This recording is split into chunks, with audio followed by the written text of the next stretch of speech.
ये है भारत का प्रसिद्ध नगर इलाहाबाद।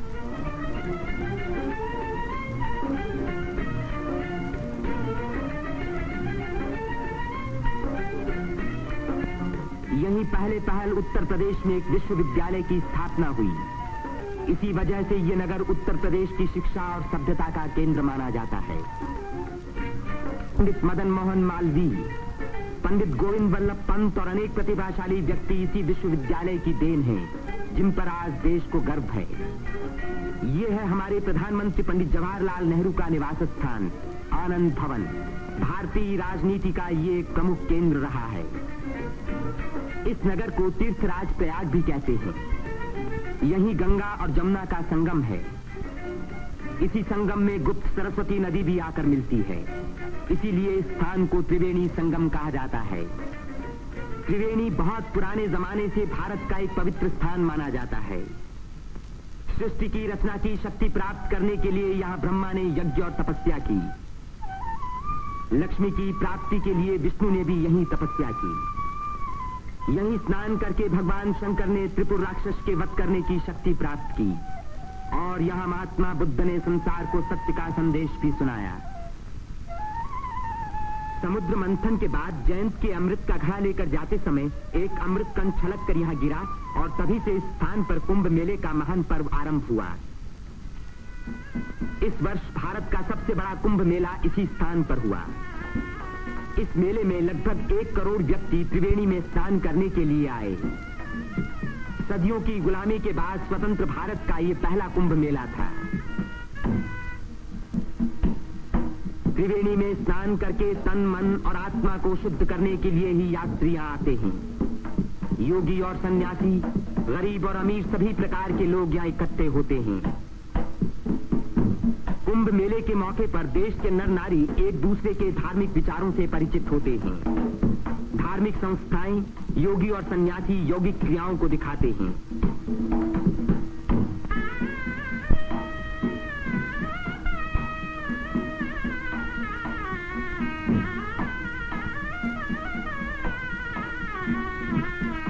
धार्मिक विचारों पर तर्क वितर्क होते हैं और देश के गौरवपूर्ण प्राचीन रहस्यों का उद्घाटन होता है।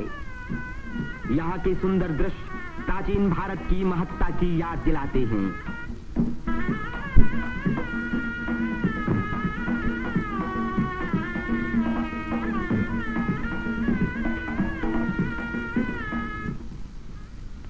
मेले के धार्मिक रूप के अलावा उसके दूसरे दृश्यों में सुंदरता और स्वतंत्रता का रंग चमक रहा था।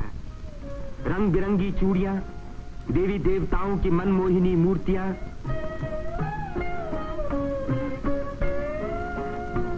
हरी जपन की मालाएं, सिंदूर और चंदन के ढेर, औरतों के साज श्रृंगार, बच्चों के खेल खिलौने, लाल बुझक्कड़ मिट्ठू मियां। तीर्थयात्रियों की सुविधा और सुरक्षा के लिए और स्वतंत्र भारत के इस महान पर्व को सफल बनाने के लिए उत्तर प्रदेश सरकार ने अपनी ओर से कोई कसर उठा न रखी। मेला शुरू होने के कई महीने पहले से ही सरकार की ओर से तैयारियां शुरू हो गई थीं। उबड़ खाबड़ जमीन को समतल बनाने के लिए बुलडोजर जैसी बड़ी बड़ी मशीनों से जमीन की सतह ठीक की गई।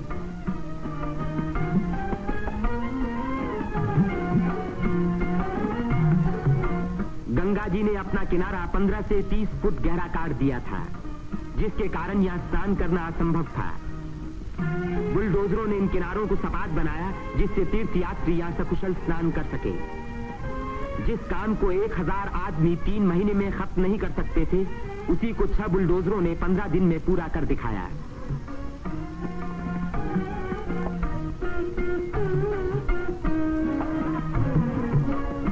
फौजी इंजीनियरों ने सड़कों पर बिछी रेलवे लाइनों के ऊपर पुल बनाने में बड़ी मदद की।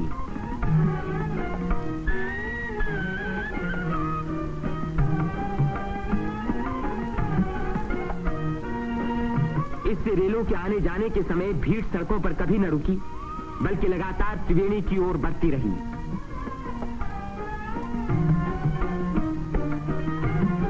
जगह की कमी के कारण ज्यादा लोगों के रहने का इंतजाम गंगा के पूर्वी तट पर झूसी की ओर किया गया।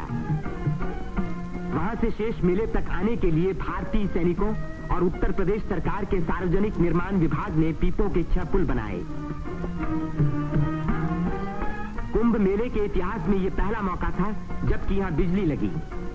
1000 बिजली के खंभे लगाए गए, जिनके लिए 160 मील से अधिक लंबी तार लाइन इस्तेमाल हुई। उत्तर प्रदेश के स्वास्थ्य विभाग ने यहां सफाई का बड़ा अच्छा बंदोबस्त किया।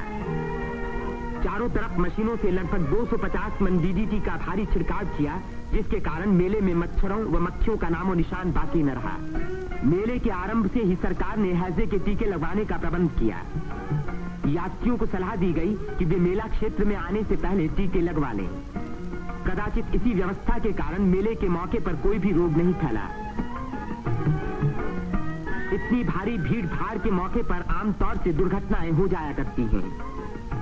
इन दुर्घटनाओं का सामना करने के लिए उत्तर प्रदेश सरकार ने चिकित्सा एवं स्वास्थ्य विभाग की एम्बुलेंस गाड़ियों से घायल और बीमार यात्रियों को तुरंत अस्पताल पहुंचाने का पूरा प्रबंध किया। 9 अस्थायी अस्पताल देरों में खोले गए, जिनमें 228 रोगियों को रखने का इंतजाम था। गरीब रोगियों को खाना मुफ्त में दिया गया। राशनिंग विभाग ने यात्रियों की सुविधा के लिए यह आटा, शक्कर, मिट्टी का तेल और अन्य जरूरी सामान का भारी स्टॉक जमा किया, जिससे इन चीजों की कीमतें न बढ़ पाएं। इसी प्रबंध के कारण हर व्यक्ति को सस्ते मूल्य पर अपनी इच्छा का खाना मिल सका।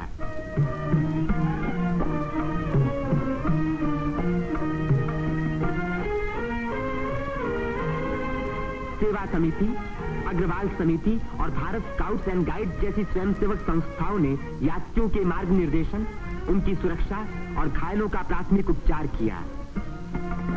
पुलिस यात्रियों के संचालन का कार्य करती रही। आने जाने के लिए अलग रास्ते रखे गए। भीड़ को काबू में रखने के लिए चलते फिरते वायरलेस सेटों का इस्तेमाल किया गया।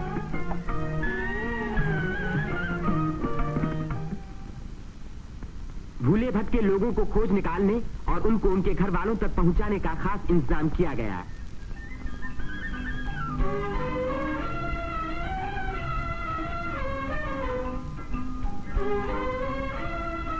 मेले में लाउड स्पीकरों का एक जाल बिछा दिया गया, जिससे भटके हुए लोगों का नाम पुकार पुकार कर उनको एक स्थान पर इकट्ठा किया गया। मेले के आरंभ होते ही उत्तर प्रदेश के मुख्यमंत्री पंडित गोविंद वल्लभ पंत ने मेले के बंदोबस्त का मुआयना किया। इस तीर्थ स्थान पर जमा हुए लाखों मेहमानों के सुख सुविधा की उन्हें बड़ी चिंता थी।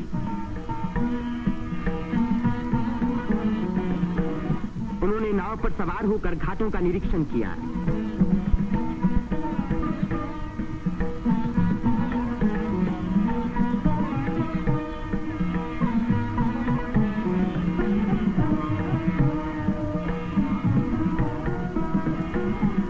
उन्होंने पीपे के पुलों को भी देखा। ये अखाड़ा जो ऐसे ही एक पुल को पार कर रहा है, पुल की मजबूती का सबूत है।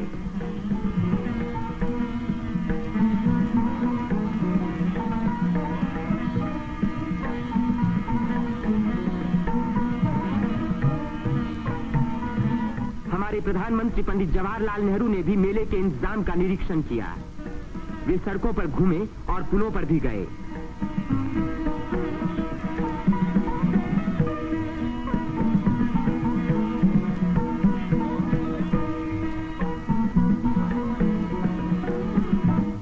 अन्य स्थानों को भी देखा भाला।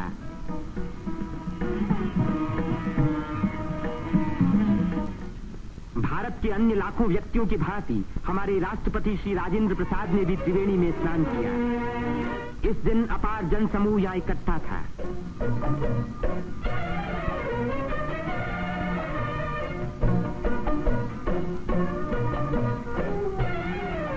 हर घाट पर लोगों की भीड़ स्नान कर रही थी। उसमें नया जोश था और नई उम्मीदें थीं।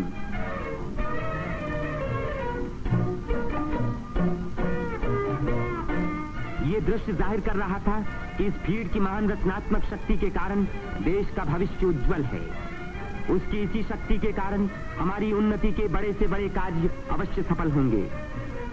जिस स्थान पर मनुष्य और देवताओं ने यज्ञ किए और भविष्य का संकल्प किया, उसी स्थान पर इन नर नारियों ने आज भारत को फिर से बलवान और सुखी बनाने की प्रतिज्ञा की और भारत की स्वतंत्रता को अमर रखने के लिए अपने शरीर में एक नए प्राण को जन्म दिया।